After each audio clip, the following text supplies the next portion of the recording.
கிறிஸ்துவுக்குள் மிகவும் பிரியமான தேவனுடைய பிள்ளைகளே, இந்த காலை வேளையிலே உங்களை சந்திப்பதிலே மிகுந்த மகிழ்ச்சி அடைகிறேன். அனுதின மன்னா மூலமாக உங்களை சந்திப்பதிலே மிகுந்த மகிழ்ச்சி அடைகிறேன். இந்த நாளிலும் தியானத்துக்கு எடுத்துக்கொண்ட வேத வசனம் சங்கீதம் 40:1 வசனம். நான் கர்த்தருக்காக பொறுமையுடன் காத்திருந்தேன், அவர் என்னிடமாய் சாய்ந்து என் கூப்பிடுதலை கேட்டார்.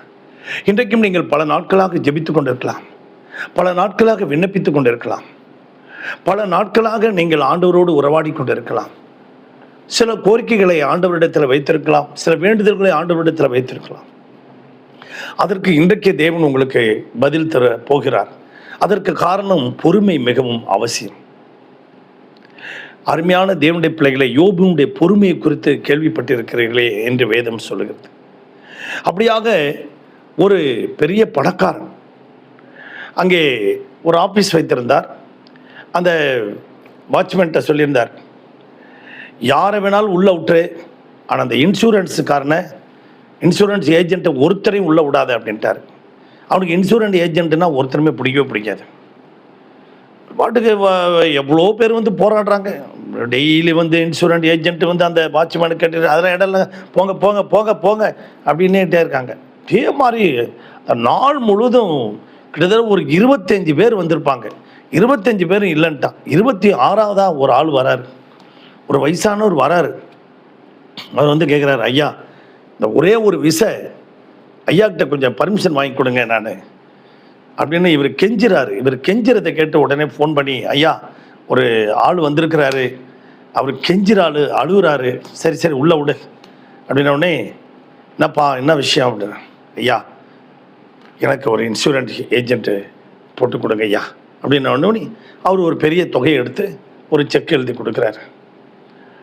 நான் யாருக்குமே ஒரு 10-15 பேர் வந்துட்டாங்க, ஒரு ஆளுக்கு கூட நான் கொடுக்கல, ஆனால் உனக்கு எப்படியோ கொடுக்கணும்னு ஒரு மனசில் ஏவுதல் பட்டது. 10-15 இல்லையா 25 பேர், எப்படி உனக்கு தெரியாது 25 பேர்? அந்த 25 பேரும் நான் தான் ஐயா. அந்த 25 முறை நான் ட்ரை பண்ணையா, உங்கள் ஆள் விடவே மாட்டேன்ட்டாரியா. கடைசியில் கெஞ்சி அழுதையா, விட்டுட்டாரியா. அந்த 25 பேரில் 25 பேர் நான் தான் அப்படின்னார். பாருங்கள், ஒரு இன்சூரன்ஸை கவர் பண்ணுறதுக்கு பல முறை ட்ரை பண்ணியிருக்கார், பல முயற்சி எடுத்திருக்கிறார்.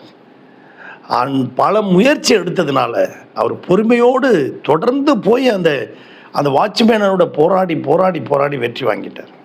அப்படியாக ஆதியாகமத்தின் புத்தகம் 26ஆம் அதிகாரம் 12-13 பார்க்கும்போது ஈசாக்கு ஒரு பெரிய ஐஸ்வர்யவன் ஆயிட்டான், பெரிய பணக்காரன் ஆயிட்டான். அவன் வர வர விருத்தி அடைந்து மிகவும் பெரியவனாகி அவன் ஐஸ்வர்யவானான்னு போட்டிருக்கு. இதை பார்த்த பெலிஸ்தர் அவன் மேல் பொறாமை கொண்டு இவ்வளோ விட்டு போயிடு அப்படின்னு சொன்னாங்க. அது இல்லாமல் அவங்க அப்பா ஆபிரகாம் வெட்டின துறவுகள் எல்லாம் தூர்த்து போட்டுட்டான்.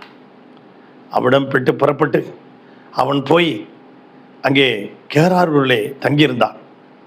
அப்பொழுது சோர்ந்து போகாமல் முயற்சி எடுத்தான். தன் தகப்பனார் வெட்டியிருந்த துறவுகள் எல்லாம் சோர்ந்து போகாமல் ஒவ்வொன்றாக அவன் தோண்டினான். பெலிஸ்தர்கள் மூடிப்பட்ட துறவுகளெல்லாம் தோண்டினான். இன்றைக்கும் உங்கள் எதிராளிகள் உங்கள் வாழ்க்கையில் மூடிப்பட்டதெல்லாம் நீங்கள் சோர்ந்து போகாமல் தோண்டுங்கள். அதன் பிறகு கேராரிலே ஒரு துறவை தோண்டினான். அங்கே ஒரு சுரக்கும் நீரூற்றை கண்டான். அங்கே சில பெலிஸ்தர்களுடைய மேய்ப்பர்கள் வந்து இந்த நீரூற்று எங்களுடையது என்று வாக்குவாதம் பண்ணினார்கள். அதற்கு ஏசேக்கு என்று பெயரிட்டான். இவனை விட்டு போயிடுங்க அப்படின்னு சொல்லி பிறகு வேறொரு துறவை தோண்டினான்.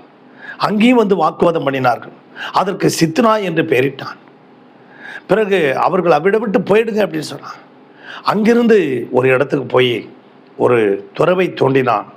அந்த துறவுக்கு ரெகபோத் என்று பெயரிட்டான். கர்த்தர் நம்முடைய இந்த தேசத்திலே பழுகி பெருகும்படியான ஒரு இடத்தை கர்த்தர் நமக்கு சூழ்நிலையை உண்டாக்கி தந்தார் என்று சொல்லி அவன் அங்கே ரெகபோத் என்று பெயரிட்டான். இன்றைக்கும் பல முயற்சிக்கு பிறகு பொறுமையோடு காத்திருந்து பல முயற்சியை எடுத்ததுனால அவன் பழுகி பெருகும்படியான ரெகபோத்தை பெற்றுக்கொண்டது போல நீங்களும் உங்கள் வாழ்க்கையிலே உங்கள் வியாபாரம், உங்களுடைய தொழில், வேலை, வருமானம், உங்கள் குடும்பத்தார்கள், பிள்ளைகள் எல்லாம் பழுகி பெருகும்படி தேவன் செய்வார். ஆமென். உங்களுக்காக ஜெபிக்கட்டுமா? பரலோக பிதாவே, இந்த சத்தத்தை கேட்டுக்கொண்டிருக்க ஒவ்வொரு பிள்ளைகளையும் ஆசீர்வதி, ஒவ்வொரு குடும்பத்தையும் ஆசீர்வதி. பொறுமையோடு காத்திருந்து வாக்குத்தத்தம் பண்ணின காரியங்களை பெற்றுக்கொள்ள உதவி செய்.